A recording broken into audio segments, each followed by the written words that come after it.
Welcome to PrepAquatics.com. I'm Skylar King. As always, you can email me, Skylar@PrepAquatics.com. You can follow me on Twitter, @SkylarPrep. State meet preview time. We are 24 hours away from having diving behind us and nothing but swimming prelims and then Saturday finals in front of us. It shapes up as a really interesting meet, and you know, we're going to know a lot, I think, after the very first event, as we often do. I still haven't seen anything for me to back off the St. Charles North winning that first relay. You know, their front three guys are just, you know, combined. They're just better than everybody else. A lot of that has to do with Will Meyer. And I just think the lead and the open water that they're able to get in the first 150 yards, 50 yards is not that much, and when you get clean water, it's not that hard to hold off somebody better than you that's running you down. You know, they have to be a lot better than you, and I just don't know that anyone's going to be close enough to make that happen. And I don't think they will be. But all these relays are really, to me, and I talked about it for any of you that read the meet program preview, is really landmines for trophy teams. While I think St. Charles North could definitely, obviously you can see the predictions, I think they're going to win pretty handily. But even if it's closer, I think St. Charles North could probably survive a relay going to the bottom. I don't know that anybody else that's in trophy contention can survive a relay going to the bottom and still getting a trophy, unless it happens to multiple teams. You know, Glenbrook South, Hinsdale, Stevenson, these teams need to lock in top 6 points. And so that's why the medley right off the bat is going to be very telling.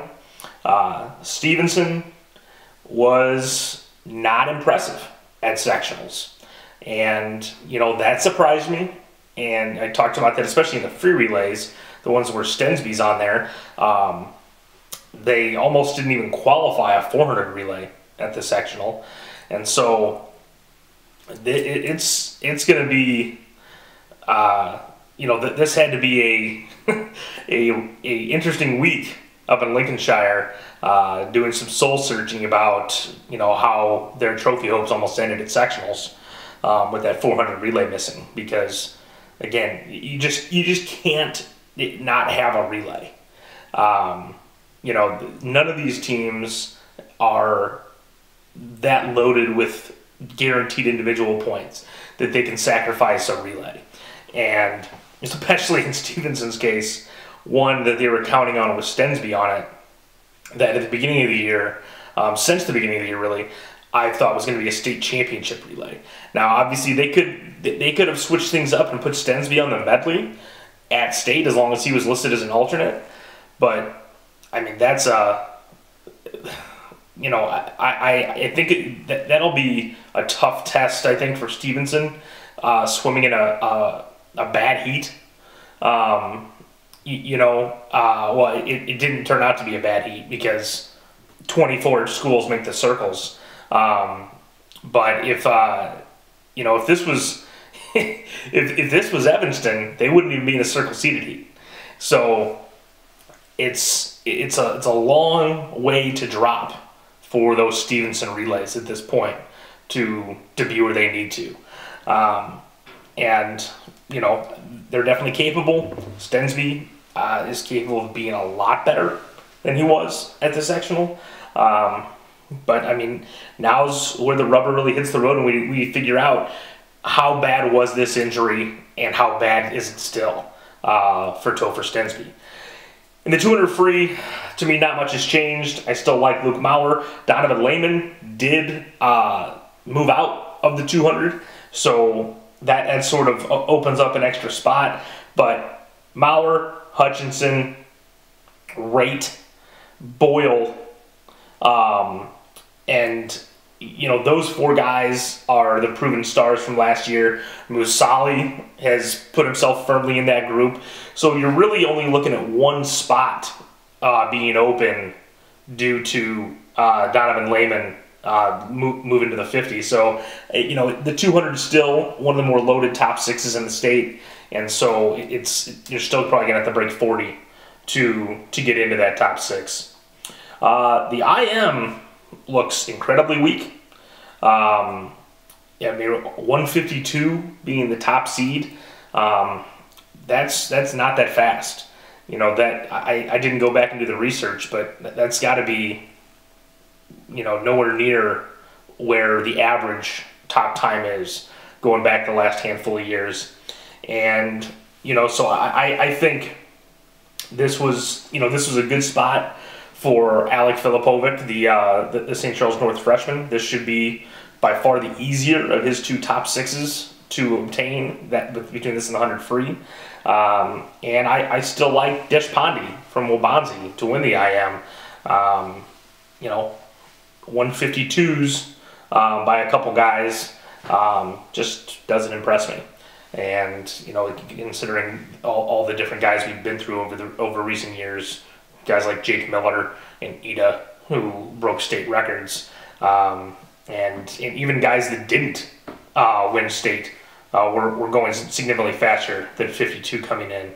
The 50, Hedgevanov's the number one seed, then Stensby, those two guys, and then Michael Walsh are both are under 21.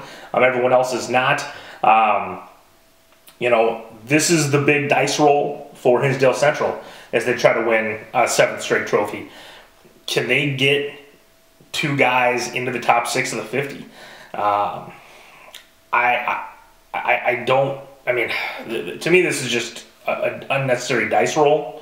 We'll see if it pays off. It's not that good of a field, I don't think. So of recent years, this is probably by far the best year to try it.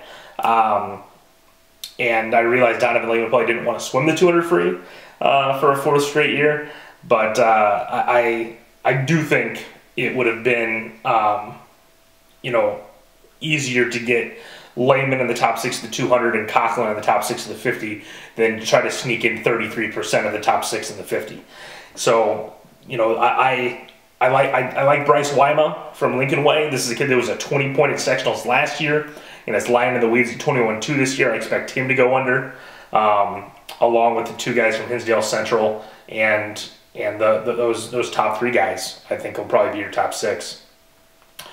The fly, again, briefly on diving. I mean, Kevin Sullivan, it's really more of a contest between him and the state record. And there's not that many relevant schools that are going to be getting contributions from divers. St. Charles East would be one, Glenbrook North another, but that's about it in terms of teams that are top 10 contenders. So it's in terms of the trophy race, it's really got no relevance unless something really crazy happens. But Kevin Sullivan, I think, should win pretty easily. In the fly, likewise, Will Meyer. He's the only guy under 50 point right now. He's the only guy that's ever been under 48. He should win. And I think the fly could easily continue the tradition of having all 49s in the top. I don't know if we'll have as many 49s overall as last year, but I think at the very least you better break 50 if you want to be in the top six. 100 free, I think this is the bigger test for Stensby. Not just because I think the field's way better than it is in the 50, but also because this is the event he's looked vulnerable in throughout the season. When I saw him at Nutra Relays from the 100 free, he the last 10 yards, he looked out of shape. Like he wasn't conditioned to go past a 50, and so this is going to be a tough event for him to win. Boyle and Maurer are legitimate stars at this point, and I don't think based on how well they've swum all year, that they're scared of Topher Stensby. So if Stensby shows up at his best, like the level he's been at the last couple of years, I think he'll be fine. But if he's not at that normal Stensby apex that he is at the state meet, then that 100 free is going to be really dicey for the defending champion. The 500, this is one where it's just like start throwing darts at a dartboard for me. After the first couple spots, obviously I like Hutchinson. He's by far the #1 returner, and I think he should win. And then give me Musali and Everett Andrew. At that point, and even Ricky Williams, to throw in that kind of top group as well. It's a guy that scored last year, that's performed way better throughout the season than he did a year ago. But everybody else, 5 through 12, to me, it's just a crapshoot, and that's not something the 500 normally is. And it's just, I think it may not happen, but it wouldn't shock me if a couple different guys that don't break 40 score. And that's the nature of the beast in the 500. A lot of these guys are going to go slower. Because if you taper it a little too much for the sectional, the 500 is the race that everyone's going to know it. So while we have a decent amount of guys that are under 440 right now, about half of them probably that are under aren't going to break 440 this weekend. And so that means you're going to need guys that are in that 441 to 444 range to step up to the plate and break 440. And again, there's just not a ton of proven candidates that you know are going to make that move. 200 free relay. This one is the free relays are the ones that are more up for grabs. Whereas I thought the medley was a done deal all year. I kind of thought the free relays were done deals all year with Stevenson, but they performed, just so far away from what I expected that I picked St. Charles North in the 200 free relay now. And to me, you can't be surprised if Hinsdale Central wins. They won 3 of these in a row. In this last stretch of years, during this trophy run, the most consistent producer of sprinters in the state. And so I think that we could have a legitimate final heat where almost anybody could win, which really hasn't been the case recently. I thought at least the last 2 years that Hinsdale Central was a clear favorite, and this year I thought Stevenson was that for most of the year, but again they might still get it done. But like I said in the when making the prediction, it's great to have Stensby and that top end ability that he brings, but you want to bet your life here that he's going to outsplit Will Meyer, who's already been 19. And even if he does, is he going to outsplit him by a 10th? Whatever it is, it's not going to be enough to make up for those other 3 guys. And that's really the rub right now for Stevenson in the free relays. And I'm taking a leap of faith by sticking with him in the 400 relay, but they've obviously got to drop around 9-ish, 8 or 9 seconds to be a viable state championship contender in that 400 relay. Backstroke, again, I think this could be one of the tighter state championship races individually. You already have Clancy from Alton, Purdy from GBN, Kirka from Whitney Young that are all under 49. You have Kimmel and you have Jaden Olson from Lake Park and Jones, who were both 49s last year. Whereas the last year, everybody knew Spencer Walker was untouchable. And Spencer Walker, even his junior year, turned that race into a blowout. But this is another one, like talking about the 200 free relay, where you could legitimately be in a situation where on Saturday, any one of 6 guys could potentially win the state title in the backstroke. And it's actually a true statement. Not just because they're in the championship heat, but that they're fast enough to actually win. That is not true, obviously, in the breaststroke, where Will Meyer should run roughshod over the entire meet. And, I mean, I think he could win by 3 seconds. I think he will win by 2 seconds, at the very least. It's a long time coming. I've been picking him to win for 4 years, and if somehow he gets beat this time, I might walk out in oncoming traffic. And then there's nobody that's really come out of the woodwork to throw their hat into the ring. I think you're going to see a lot of the same characters as last year, that being Walsh, Ida, Lundgren, Rosa from Riverside Brookfield, and Alderson from Metamora. All guys that scored last year making up the top 6. There's just nobody that was outside that scoring group that's really made their mark throughout the season to say, yeah, I'm definitely a top 6 breaststroker now. And so, I had people coming up to me, questioning some of these guys going into state, but I don't think that I've seen nothing to lose faith in these guys that have proven it already at the state meet, to pick somebody that hasn't over them at this point. Finally, 400 relay. For St. Charles North, no Will Meyer. They've never even scored a relay without Will Meyer to this point with this group. And this, basically, as long as this relay gets 6th place, I think that probably sews the meet up for St. Charles North. And, how low the time's going to be. I had coaches tell me, and I just said I thought Stevenson might have dropped 8 or 9 seconds to get down to 303 or 304. But I had coaches tell me they think this one really get won with a 5 this year.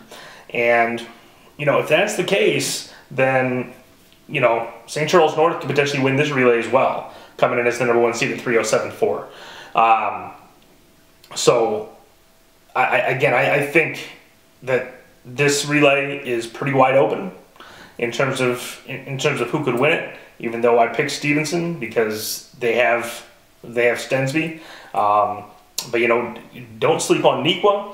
If Stensby's not on the top of his game, Boyle could be right in there with him, and then they've got really nice freestyle depth to help him out.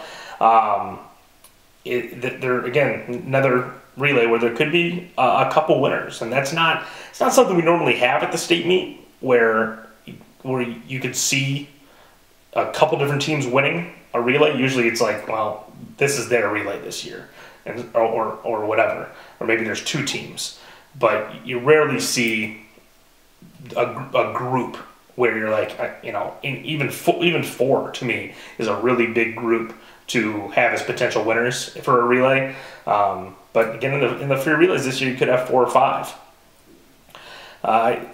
Everyone that saw the predictions already knows this, but St. Charles North, I have them winning by a ton. It'll probably be closer than that, but I tend to give the nod to the top team, and they have a lot of potential top 6 swims, and that's the big difference at this point. GBS and Hinsdale tied at 124. Again, I ever since I first saw them, I kind of had GBS penciled in to that #2 spot. This just goes. I don't predict things trying to make team score outcomes happen. I just pick them, and then I add them up at the end, and came up with a tie for 2nd, and then Stevenson at 111 in 4th. And then a fun battle I have shaping up for 5th. Wabanzi, 88, Nequa, 82. Obviously, two teams that know each other well from conference and sectionals and dual meets, etc. And so, and then it kind of drops down again into the 70s. LT 74.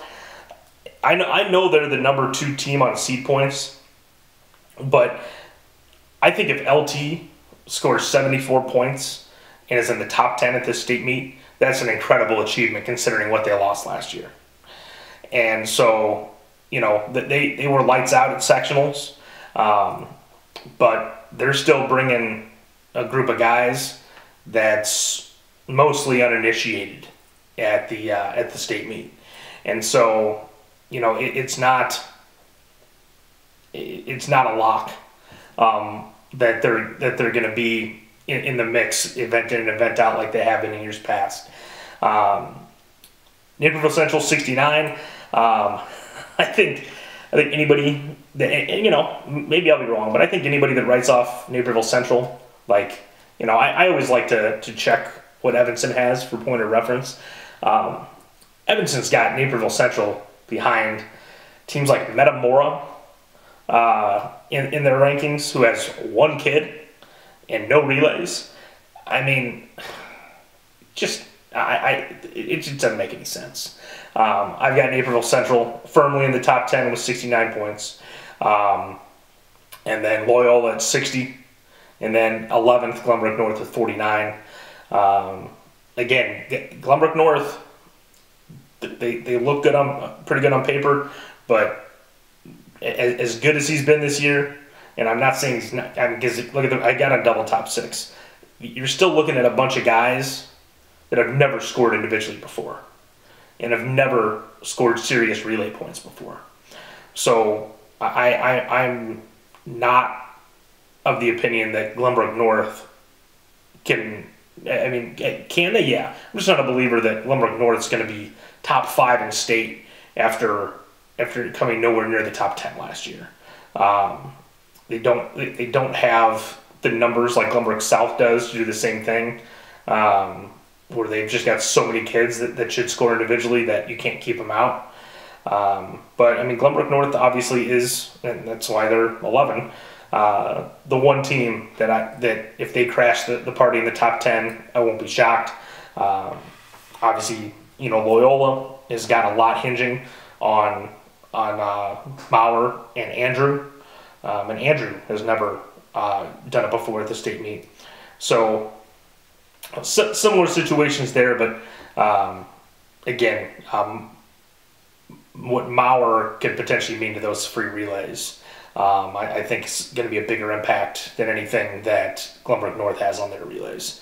And, that'll help push them with those individual points into the top 10. So, all that's left is to watch them get in the water and actually go at it. I'm really excited for this one because there's just so much unknown about this year's field in terms of just the overall talent, and it's always exciting to see these guys, rise up for the first time and make their mark at the state meet, which a lot of kids will this weekend because we did lose such a big senior class last year.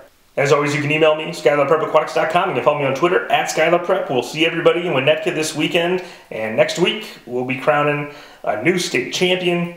And in all likelihood, if either of the two teams that kind of entered this season as the favorites, when you look at St. Charles North and Glenbrook South, and even in the case of Stevenson, if they make a dark horse run, really, if it's anybody up in that top group except for Hinsdale Central, that team is going to win their first ever state championship. So, a lot of history on the line this weekend. Should be fun to watch. We'll be back next week talking about it here at PrepAquatics.com.